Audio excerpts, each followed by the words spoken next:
Olá pessoal, hoje a gente vai conversar um pouquinho sobre a anatomia das mamas, né? As mamas nós sabemos que são estruturas superficiais, né, mais proeminentes nessa parede anterior do nosso tórax, sobretudo, né, nas mulheres. É claro que nós estamos conversando, né, no módulo de ginecologia e obstetrícia, então nós vamos enfatizar essa, essa mama feminina, né? Nos homens, quando há algum excesso, né, de tela subcutânea adiposa, aí sim, né, a mama fica um pouco mais proeminente. Mas, normalmente, essa mama não é proeminente nos homens, né? Além disso, nas próprias mulheres, as mamas elas podem variar de tamanho, de formato, de simetria, né, até mesmo entre duas mamas de uma mesma pessoa, né, isso pode acontecer.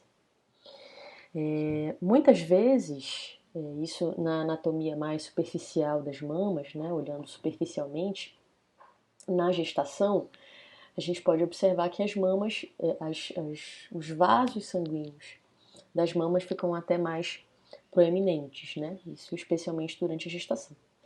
Geralmente, numa mulher não gestante, esses vasos não são tão proeminentes assim. Então, aqui na imagem a gente vê alguns aspectos importantes dessa anatomia superficial, né, na região mais medial do tórax, né. A gente observa a localização do corpo do externo.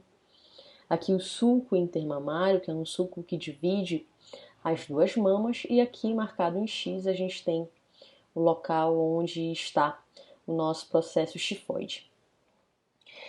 Nas mamas a gente observa, né, aqui a areola mamária, que circunda a papila mamária, né?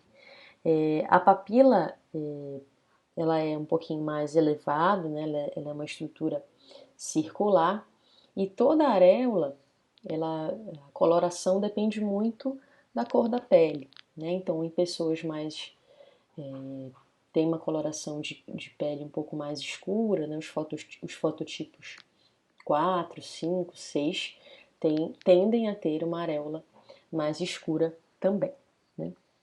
É interessante também observar que durante a gestação, geralmente a areola mamária também fica um pouco mais escurecida, e essa pigmentação pode persistir mesmo depois da gestação, durante a amamentação.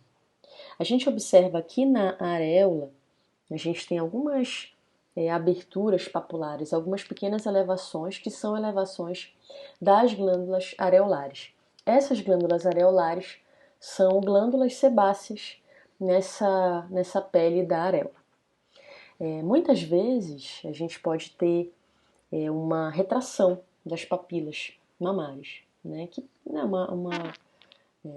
uma deformidade anatômica que pode acontecer e que também pode dificultar um pouco a amamentação, né, nessa mulher quando ela vai amamentar.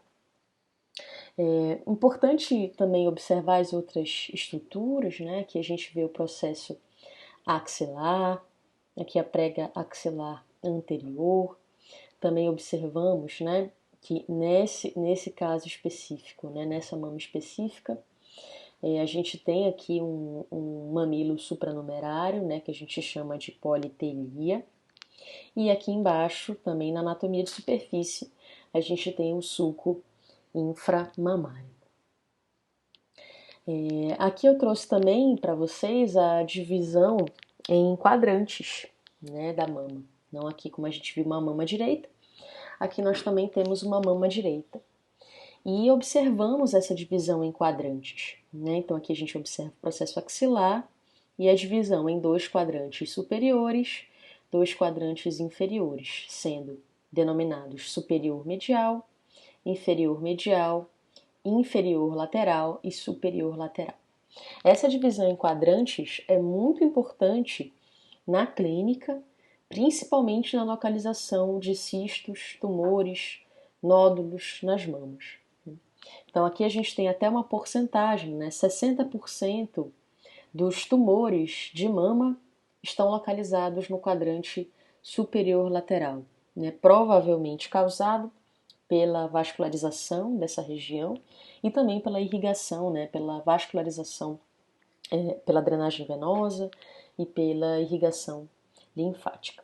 Bem, vejam que o quadrante inferior medial é o quadrante menos afetado por tumores e nódulos. Aqui nós observamos também, trouxe para vocês uma dissecação, um corte sagital das mamas, e aqui a gente observa, né, algumas estruturas importantes na mama. Então aqui eu mostro para vocês os ligamentos suspensores da mama, como o próprio nome diz, né, eles atuam nessa sustentação superior da mama. Aqui nós vemos lóbulos de gordura, que são estruturas comuns da mama, né, principalmente mama feminina. E aqui embaixo nós vemos a diferença entre os lóbulos mamários de uma lactante e os lóbulos mamários em repouso de uma mulher não lactante. Observem que todos os lóbulos se confluem, né, se convergem para os ductos lactíferos, e dos ductos lactíferos a gente converge para o seio lactífero até alcançar a papila mamária, né? Nessa região, nessa estrutura, é que a gente vai ter essa drenagem do leite materno durante a amamentação. Então, observem aqui, né, essa diferença de tamanho entre os lóbulos de uma mulher lactante para uma mulher não lactante. A gente observa essa hipertrofia fisiológica de uma mulher lactante. Nessa última ilustração, mostro para vocês a vascularização das mamas, que é um aspecto importante, né?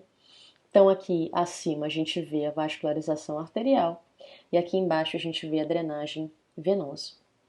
Então, observem que as mamas elas são irrigadas, né, por ramos mamários. Aqui a gente vê os ramos mamários laterais e aqui os ramos mamários mediais.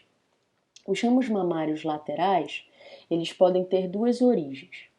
Eles têm origem da artéria torácica lateral, que é uma ramificação da artéria axilar, e também a gente tem ramos mamários laterais, que são ramificações das artérias intercostais posteriores, né, que alcançam essa região mais inferior das mamas.